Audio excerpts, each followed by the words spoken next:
రాష్ట్రమంతటా నీటి ఎద్దడి తీవ్రంగా ఉంది. వేసిన పంటకు నీరందక దిగుబడి తగ్గిపోతుందనే ఆందోళన నెలకొంది. వర్షాభావంతో అనేక ప్రాంతాల్లో పంట నిలువునా ఎండిపోతుంది. కరువు కమ్మేసిన తరుణంలోనూ పశ్చిమ గోదావరి రైతులు అధిక దిగుబడులు సాధించారు. ప్రతికూల పరిస్థితుల్లోనూ అత్యధిక ఫలసాయాన్ని పొందారు. ఎకరానికి 45 బస్తాలు పండడమే కష్టమవుతున్న కాలంలోనూ అత్యధికంగా 55 నుంచి 60 బస్తాలు పండించారు. నీటి కొరతను అధిగమించి పండించిన పంటకు మద్దతు ధర దక్కితే నష్టాల నుంచి గట్టెక్కుతామనే ఆకాంక్షను వ్యక్తం చేస్తున్నారు. ఎకరం వరి పొలంలో 45 బస్తాల దిగుబడి వస్తే బాగా పండినట్లు. సమగ్ర యాజమాన్య పద్ధతులు పాటిస్తే ఇంకో 5 బస్తాలు వస్తాయనుకోవచ్చు. అయితే పశ్చిమ గోదావరి జిల్లా దెందులూరు మండలం పోతునూరులో మాత్రం ఎకరానికి సగటున 55 బస్తాల దిగుబడి వచ్చింది. నీటి కొరత తీవ్రంగా ఉన్నప్పటికీ భారీ దిగుబడి రావడం పట్ల రైతుల ఆనందం అవధులు దాటింది. దోమపోటు దెబ్బకు ఖరీఫ్లో ఫలసాయం దారుణంగా పడిపోయిన రైతులకు ప్రస్తుత రబీ పంట పెద్ద ఊరట కలిగించింది. ఇలాంటి పరిస్థితుల్లో నీటి సమస్య తట్టుకుని పంట బాగా పండటం పట్ల కర్షకులు హర్షం వ్యక్తం చేస్తున్నా మద్దతు ధరపైనే వారు ఆందోళన వ్యక్తం చేస్తున్నారు. పోయిన సార్వాకు మాకు హుదుద్దు తుఫాను ప్రభావం వల్ల దోమపోటు ఎక్కువయ్యి ఎకరానికి 10,000 నుంచి 15,000 వరకు లాస్ అయింది. అయితే ఈసారి మాకు పంటలు ఎప్పుడు కూడా ఈ 1010 విత్తనానికి 40-45 హైయెస్ట్ అండి. అటువంటిది ఈసారి నీటి ఎద్దడి ఉన్నా కూడా మాకు 60 నుంచి 65 బస్తాల వరకు పండటం వల్ల మాకు చాలా సంతోషంగా ఉందండి. రేట్ వచ్చేసి బస్తాకి 850 రూపాయలు తీసుకుంటున్నారండి. అలాగే 880 రూపాయలు అలా ఉందండి రేటు. ఈ రేట్ అనేది మాకు తగిన గిట్టుబాటు ధర కాదండి. బస్తా 1000 రూపాయలు 1100 రూపాయలు అయితేనే దాని ఖర్చు దానికి వస్తుందండి. పంటలు ఈ దాడవ పంట రైతుకు కొంచెం అనుకూలంగా పండి కానివ్వండి, ఖర్చులు మాత్రం విపరీతమైన ఖర్చులు అయిపోతున్నాయండి. నీళ్లు తోడడానికి ఎకరానికి వచ్చి 2-3 వేలు కంటే పైన అవుతున్నాయి కానీ తక్కువ అవ్వట్లేదు.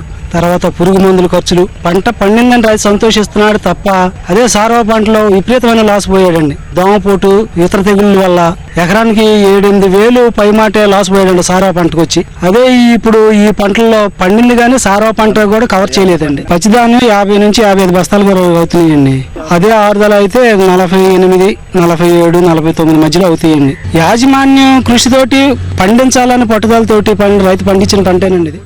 పోతునూరు గ్రామంలో 6,000 ఎకరాల ఆయకట్టు ఉండగా సుమారు 4,500 ఎకరాల్లో వరి పంట సాగు చేస్తున్నారు. అయితే ఖరీఫ్లో ఎదురైన చేదు అనుభవాలను దృష్టిలో పెట్టుకుని రబీలో జాగ్రత్తలు పాటించారు. ముఖ్యంగా ముందస్తుగా వరి నాట్లు వేసుకుని నీటి ఎద్దడిని తట్టుకునే విధంగా 10-10 రకాన్ని ఎంపిక చేసుకుని సమగ్ర యాజమాన్య పద్ధతులు అవలంబించారు.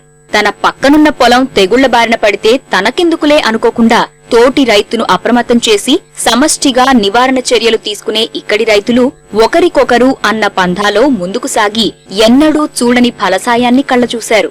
ప్రజాప్రతినిధులు అధికారుల సహకారంతో నీటి కష్టాలను అధిగమించి అధిక దిగుబడుల సాధనలో ఆదర్శంగా నిలిచారు.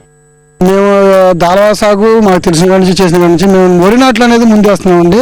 నీటి ఎద్దడి వల్ల కరువు వచ్చిన నీటికి సస్యరక్షణ చర్యలు తీసుకుని సమబాలులో మేము కావాల్సిన నీటి వసతిని ఏర్పాటు చేసుకుని వ్యవసాయానికి తగ్గ వసతులతోనే నీటి వసతి చేసుకున్నాము. సాగుకు అనుకూలమైన వరి వంగడాన్ని ఎన్నుకున్నాము. మేము ఏ పది ఎక్కువ వాడుకుంటాము. దానివల్ల మాకు ఎటువంటి ఇబ్బంది లేదు. మా చుట్టుపక్కల గ్రామంలో కన్నా మా ఏరియాలో మాత్రం ఎక్కువ దిగుబడి వస్తుంది. పచ్చి అంటే మనం డ్రై చేయకుండా ఉన్న ధాన్యాన్ని 55 నుంచి 60 వరకు వస్తుందండి. మా రైతులందరూ చాలా సంతోషకరంగా ఉన్నాము, సంతోషంగా ఉంది. డెల్టా రైతులను ఆదుకునేది రబీ పంటే. ఖరీఫ్ రాబడి పెట్టుబడులకు సరిపోతే రబీ పైరుపై వచ్చే ఆదాయమే రైతుకు మిగిలేది. అయితే ఈ ఏడాది సార్వా సాగు రైతులకు ఏమాత్రం కలిసి రాలేదు. ఇలాంటి తరుణంలో రబీలో కూడా పంట బాగా పండకపోతే నష్టాలు తప్పవని గుర్తించిన రైతులు అధిక దిగుబడుల సాధనకు బాగా శ్రమించారు. నాట్ల దశ నుంచి కోత వరకు కంటికి రెప్పలా పంటను కాపాడుకున్నారు.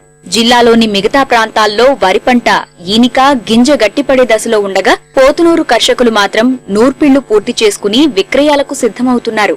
కాగా పెరిగిన పెట్టుబడుల నేపథ్యంలో గిట్టుబాటు ధర దక్కకపోతే దిగుబడులు పెరిగినా ఉపయోగం ఉండదని రైతులు చెబుతున్నారు. ఈ సంవత్సరం బాగా కష్టపడ్డారని రైతులందరూ కాలం రాలేదు. దాదాపు 4,000 నుంచి 5,000 దాకా బాగా పండిస్తాకి నీళ్ళ కోసమే ఖర్చులు పెట్టాం. దిగుబడి వచ్చి 50 నుంచి 55, 60 లోపు అవుతున్నాయి. అయినా ఈ ఖర్చులు విపరీతమైన పురుగు మందులు ఇవి కొట్టాం కనుక మిగుళ్ళు వచ్చేటప్పటికి రైతుకి ఏ విధమైన లాభసాటి కనపడాల. ఇదే ఫస్ట్ కాపులో వచ్చి సార్వా అందరూ 7-8 వేలు లాస్ పడ్డారు ఎకరానికి ఒక్క ఇంటికి. ఈ దాలా వచ్చి అవి కవర్ చేసి ఏమన్నా అలా ఉంటారు, రైతు రెక్కల మీద ఉంటాడు. ఈ రేటు గవర్నమెంట్ కొంచెం అనుకూలించలేదనే మేము అనుకుంటున్నాం. 880 రూపాయలు రేటు ఈ పచ్చొడ్డు వెళ్తున్నాయి. ఈ ధాన్యం అమ్ముకుంటాకు వచ్చేటప్పటికి 3 సంవత్సరాల రేటే అలా నిలబెట్టి కూర్చున్న గవర్నమెంట్ అనుకూలించలేదు.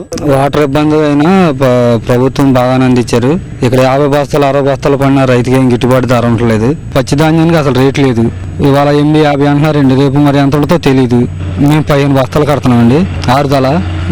ఇప్పుడు ఉన్న పోను మాకు ఎకరానికి వచ్చి 30,000 దాకా ఖర్చు అయిపోతుంది. దీనివల్ల మాకు అసలు ఇది లేదు.